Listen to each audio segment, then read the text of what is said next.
Laura Salas, tenemos invitado al otro lado de la línea telefónica. ¿A quién tenemos hoy? Pues tenemos a Ernest Riveras, él es el comentarista principal de Movistar MotoGP, también el director de contenidos y bueno, para mí me parece una de los mejores periodistas en motor que tenemos ahora mismo en España.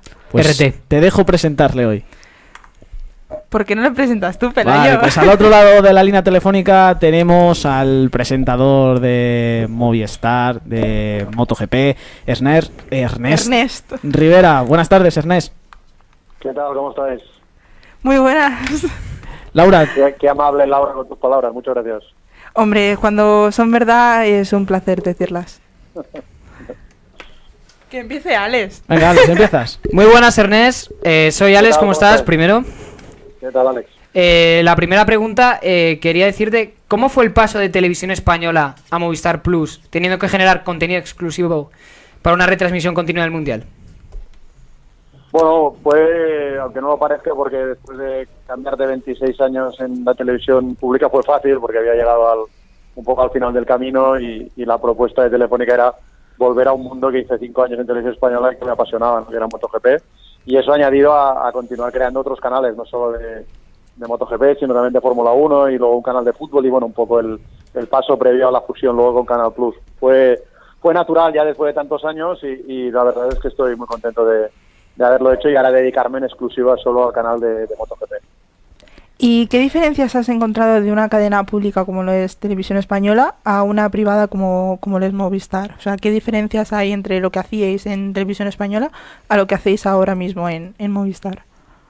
Bueno, yo creo que la gran diferencia ahora mismo es un poco la posibilidad de luchar por los derechos, ¿no? Porque desgraciadamente la televisión pública ya no ha sido dotada del presupuesto que igual debería merecer y por lo tanto naturalmente ha ido perdiendo la posibilidad de luchar por los derechos. En mi caso pasó, ¿no? En 2011 pues nos quedamos sin los derechos, se fueron a Telecinco y eso ha sido un poco la tendencia natural, ¿no? Ahora mismo los derechos de todos los deportes valen muchísimo dinero y creo que en el futuro ver el gran deporte fuera de plataformas de pago va a ser muy complicado porque tanto los mundiales de fútbol, la Fórmula 1, los Juegos Olímpicos, las motos, en fin, todo el gran evento continúa costando mucho dinero, ¿no? Y entonces ahora los que tienen la dotación para hacerlo son los que de alguna manera son las televisiones privadas, pero las televisiones de pago, más que las privadas, porque fijaros que también las televisiones privadas en abierto tampoco pueden ya continuar compitiendo por esos derechos.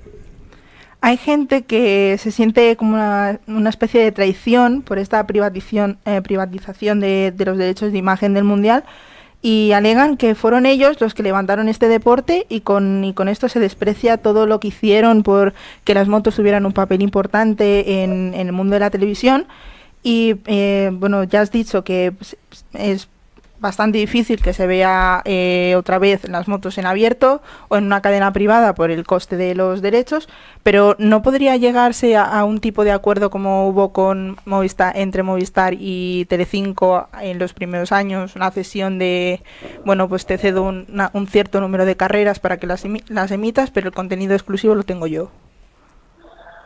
Es complicado porque al final el acuerdo al que tengas que llegar con cualquier operador, sea privado, sea público, sea en abierto, sea en pago, es a través del pago de los derechos.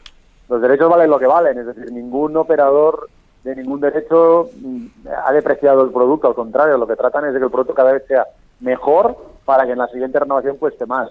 Entonces la realidad se está terminando imponiendo. Claro que a mí me gustaría pues que pasara como antes, pero incluso cuando yo trabajaba en Televisión Española, que no existían las privadas, que hacíamos Estadio 2 el fin de semana y empezábamos el sábado por la mañana y terminábamos el domingo por la noche porque empalmábamos motos, coches, atletismo, rugby, el Gran Nacional, el fútbol, lo teníamos todo, pero era una realidad que ha ido evolucionando, por suerte o por desgracia, no lo sé, pero sí que de manera natural porque en el mundo la realidad es así. Y además otra cosa, es decir, el fútbol, que es el deporte rey de este país, ya hace muchísimos años, ya hace más de 20 años, que es en pago y hace muchísimos años que para ver un Barça-Madrid normalmente hay que pagarlo.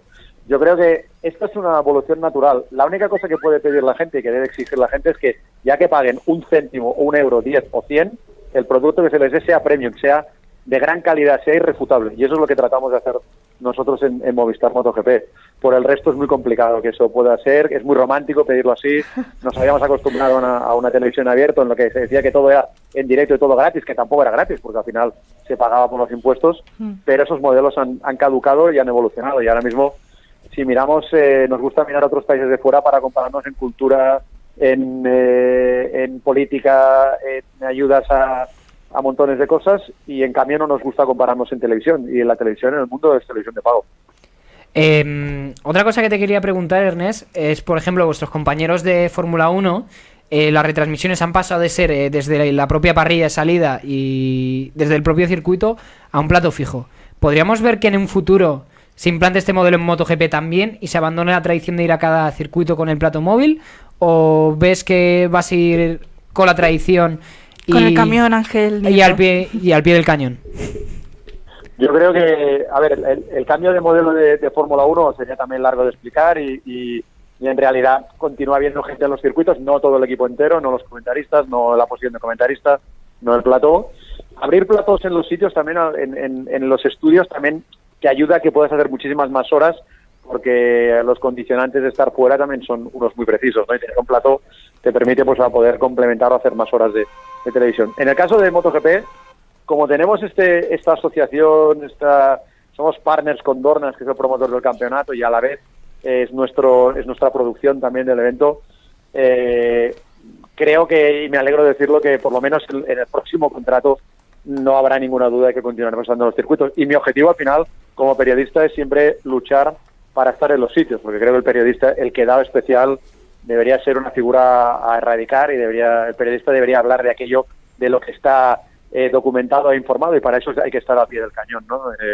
Hay que estar en los sitios, hay que estar in situ. Creo que ahí de momento no se ha planteado ningún cambio en eso, pero tener un plato en la televisión, en tu sede central, en Barcelona, en Madrid o en la ciudad que sea, y tú estar en otro lado y no estar en todo el evento en el sitio, tampoco es intrínsecamente malo, porque, repito, también te abre otras posibilidades de hacer otras cosas que la realidad de un circuito no te las permite. Otra cosa, ¿cómo se estructura el fin de semana de un gran premio desde que se llega al circuito? Por ejemplo, yo que sé, Jerez, Sachsenring o Valencia, por ejemplo, por poner algunos ejemplos. Desde que se llega al circuito hasta la redacción, ¿cuál es el proceso previo al material que nos llega hasta los espectadores de Movistar Plus?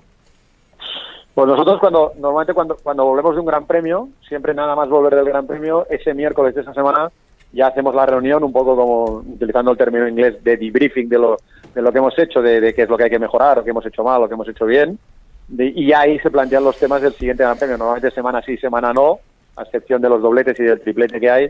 Normalmente tenemos siempre una semana de margen para trabajarlo, y ya desde el miércoles se exponen los temas, empezamos a trabajarlos, tanto redacción como realización, como edición de vídeo, para ya poder viajar los miércoles normalmente cuando son viajes en Europa, o los martes cuando son transoceánicos, y ya desde el jueves por la mañana estamos en el circuito ya haciendo una última reunión para poner todo en solfa de cómo va a ir, sobre todo ese jueves y todo el fin de semana, aunque hacemos reuniones diarias cada mañana para ir haciendo la sintonía fina.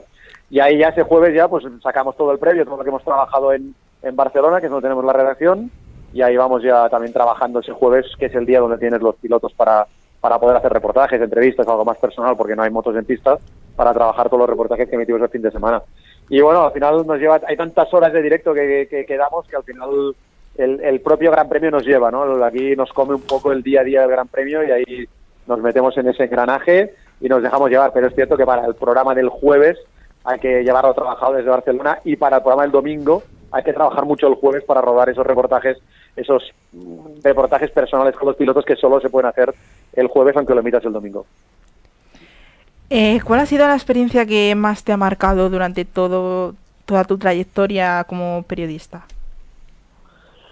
Pues evolucionar un poco, porque yo siempre, cuando he estado en Televisión Española, entré en el año 88, estuve hasta el 2014, y siempre había sido un periodista en el cual, no sé si por los géneros periodísticos del deporte periodístico donde había tenido más talento, si es que tengo alguno, había sido en narrar, no tanto presentar o entrevistar o redactar. Siempre la narración había sido para mí una cosa que me salía bastante natural.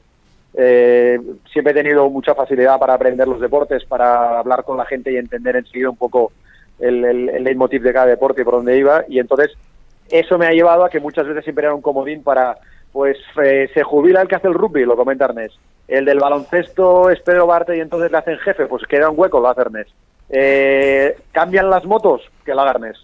Y entonces ahí siempre fui evolucionando y adaptándome a hacer diferentes deportes, ¿no? Hay ciclismo y hay cambios en el ciclismo, pues que vaya con la moto, ¿no? O sea, siempre me ha pasado esto. Yo creo que esa ha sido un poco mi gran evolución, ¿no? Mi gran virtud ahí de saber evolucionar con los deportes, y eso luego a la larga, el haber llegado al motociclismo, que ha sido uno de los más potentes que he hecho nunca, luego a la larga me ha dado la oportunidad de cambiar de empresa y volver a hacer las motos, porque si yo no hubiera hecho motociclismo en MotoGP en Televisión Española, no me hubieran llamado seguramente ahora en Telefónica, ¿no? Porque el proyecto se basaba sobre todo en motos y en Fórmula 1, ¿no? Así que un poco esa evolución ese comodín que podía hacer diferentes cosas me terminó llevando a las motos, que es lo que me ha dado la posibilidad de cambiar radicalmente mi registro. Y es lo que te ha llevado a toda una masa de fans del motociclismo que no solo os ven como entretenimiento para ver las carreras, sino que también aprenden con vosotros, que es una cosa que le dije a Ricard por Twitter, que no solo nos entretenéis con todo el contenido que hacéis, sino que también aprendemos con vosotros.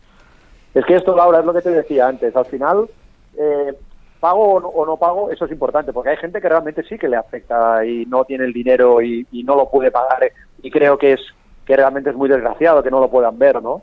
Aunque se han abierto otros caminos, lo puedes ver también por internet, a través de Open Sport, que puedes pagar por ver una carrera o varias. Quiero decir, al final lo que hay que encontrar es un precio que esté bien, pero sobre todo lo que hay que encontrar es que lo que pagues, eso sea un producto premium. Y en eso estamos, es decir, no solamente... Yo he estado muchos años en Televisión Española, donde solo dábamos las carreras, grabábamos un programa que iba en Teledeporte, luego dimos algunos años los entrenamientos, otros no. Aquí no, aquí está todo. Y como hay que hacer tantas horas y hay que hacerlas de calidad, pues hay que entrar también en caminos como lo que le felicitabas a Ricardo Nové o a Juan Martínez, o sea, que podemos entrar en temas técnicos porque tenemos esas horas, tenemos los medios, estamos allá y tenemos el conocimiento, ellos tienen el conocimiento. Entonces eso es lo que queremos ofrecer a cambio de cobrar, no solamente dar una carrera e irnos, no. Cuando pase algo de motos, la gente sepa que el día 58 de Movistar Plus, ahí estará. Cuando pase una desgracia o cuando hay noticias, ahí está. Entonces, no solamente las carreras, no solamente narración de entrenamientos. Y eso es un poco el plus ese que damos, porque eso es un canal premium que se cobra por él. Pero es lo que intentamos hacer, porque para mí si ya era importante antes en Televisión Española tener audiencia, aquí, a mí la audiencia aquí no me preocupa relativamente. Aquí hay abonados, aquí hay gente que milita por ellos, que paga. Y a esa persona, a esa gente, hay que darles retorno del 1000%, estén satisfechos de lo que pagan. Me va a meter en un terreno un poco escabroso. ¿Cómo se afronta, como periodista, tener que dar noticias como el fallecimiento de un piloto en directo, como fue en el caso de Luis Salom, o de personalidades tan importantes como lo ha sido el gran Ángel Nieto?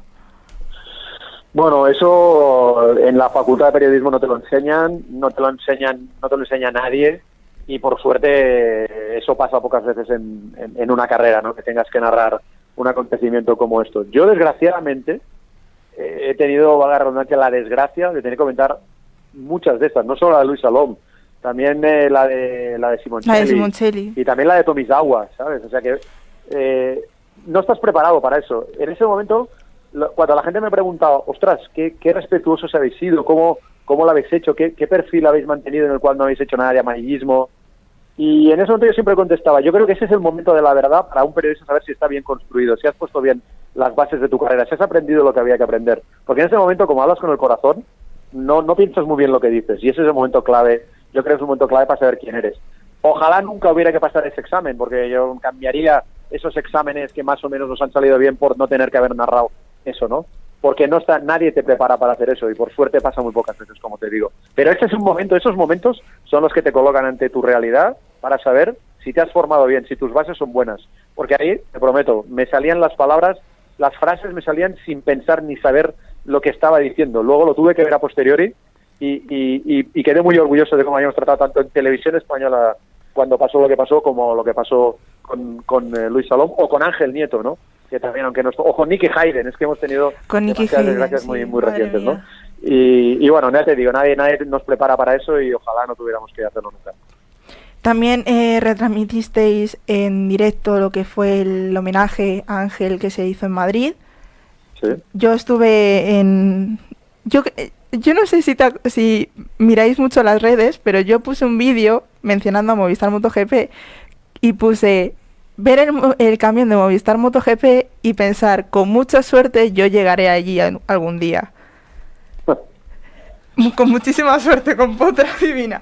Pero ¿cómo fue ese momento de estar retransmitiendo para toda España y todos los espectadores que tiene Movistar MotoGP, con toda la carga que llevaba ese evento, porque había un montón de personas?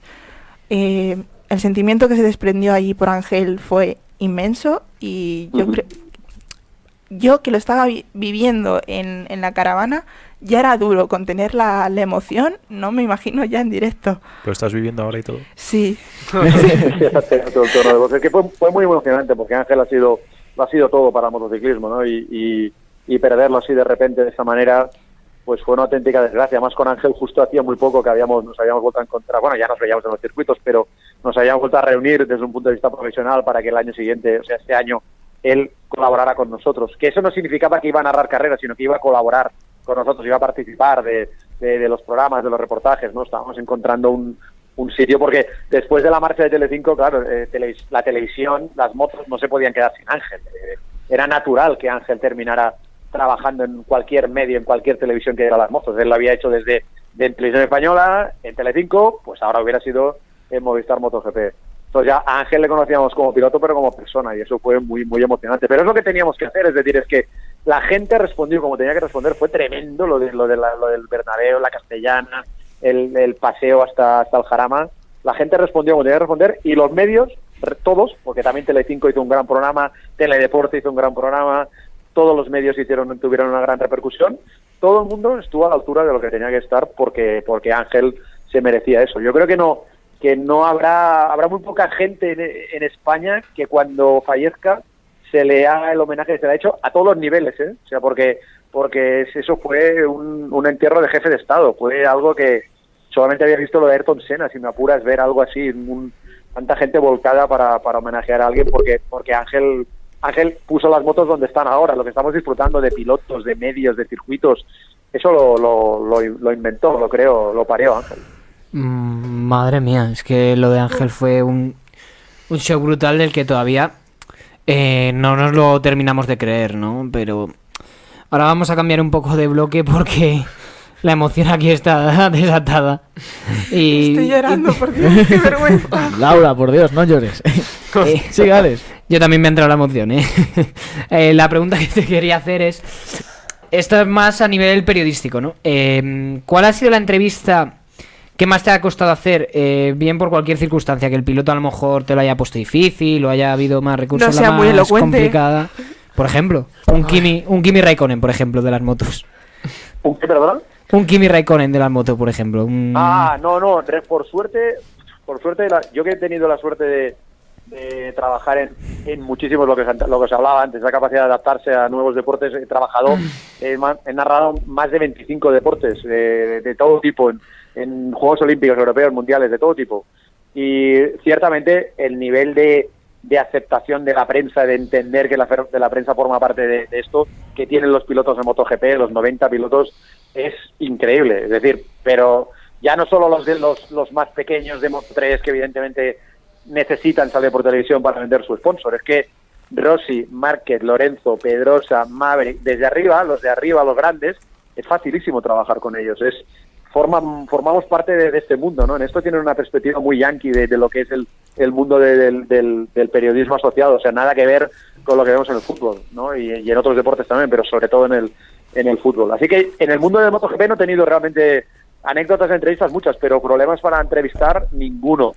Y de hecho también he tenido bastante suerte en mi vida, que tanto en ciclismo, en atletismo, que son donde he hecho más zonas mixtas y he estado haciendo muchas entrevistas, todo el mundo ha sido espectacular poderlo entrevistar, pero de los grandes atletas americanos a los ciclistas que ganaban el Tour, o sea, todo el mundo es bastante asequible. O sea que anécdotas de entrevistas, que problemas no he tenido. Lo que sí recuerdo es que me tocó entrevistar a Michael Phelps en los Juegos de Pekín, cuando ganó las 8 medallas de oro. ¿Sabes? Esa es cuando el tío ya terminó agotado la semana esa, que estaba derrengado. Le tocó hacer un acto de su sponsor, que traía a la prensa de todo el mundo, y te daban 3 minutos a todo, durante 2 horas estuvo atendiendo, durante 3 minutos a todos los medios del mundo. Y de España a Televisión Española, que estaba yo. Y recuerdo que le hicimos la entrevista y cuando estábamos en medio de la entrevista, que además era la última, ya estaba hasta las narices, nos dimos cuenta que no le habíamos puesto el micro. Así que imaginaos la cara de pánico que nos entró, ya no de ridículo, porque bueno, el ridículo, mira, no haces que ha fallado la entrevista y ya está, no, de pánico de decirle que tenemos que volver a hacer la entrevista poniéndote el micro. O sea, fue unos momentos de tensión que Michael Phelps, o sea, aceptó por lo menos, ¿no, Ernest? Del deporte mundial. Aceptó por lo menos, ¿no, Ernest? ¿Eh? Sí, aceptó Michael Phelps volver a esa entrevista. Pues mira, te digo una cosa, yo cuando lo estaba viendo, yo es que notaba que el cámara me hacía gestos de por el rabillo del ojo, me hacía gestos de que parara, pero yo no entendía por qué tenía que parar la entrevista con Phelps cuando sabíamos que nos habían acordado 3 minutos, cuando entre y se siente, ponerle el micro y empezar. No podéis perder el tiempo, está cansadísimo, lleva 2 horas contestando, sois los últimos, bueno, nos están dando la turra que no veas. Y yo pensé, uy, ya verás ahora. Y él de verdad, nos miró con cara de... Venga, ponerme el micro y oye, volvió a ponerse en modo, o sea, y toda esa cara que puso que de Dios mío, volvió a poner la sonrisa y contestó todas las preguntas. Además yo pensé, de perdidos al río, ahora lo que no voy a hacer es reducir de 3-1, le voy a volver a hacer las mismas preguntas. Así que, porque no me voy a perder esta oportunidad. Y entonces le volví a hacer todas y contestó todas, la verdad se ha dicho. ¿Qué consejo le darías a esos jóvenes que no solo ven al equipo de Movistar como un referente, sino que quieren seguir vuestros pasos y dedicarse al periodismo de motor? Yo, la verdad que no estoy mucho para dar consejos, porque está muy complicado este mundo, y viendo también muchas cosas que están pasando que a mí me desagradan profundamente el mundo del periodismo. Pero yo sí que solamente, y cuando he dado muchas clases en universidades, en másters, yo a la gente le digo que se formen mucho, Ahora tenéis los jóvenes que trabajáis en el periodismo cantidad de herramientas a vuestro alcance para hacer un montón de cosas, cosa que antes en mi tiempo ni existía internet, ni si no trabajabas en una tele, en una radio, en un diario no llegabas a nadie.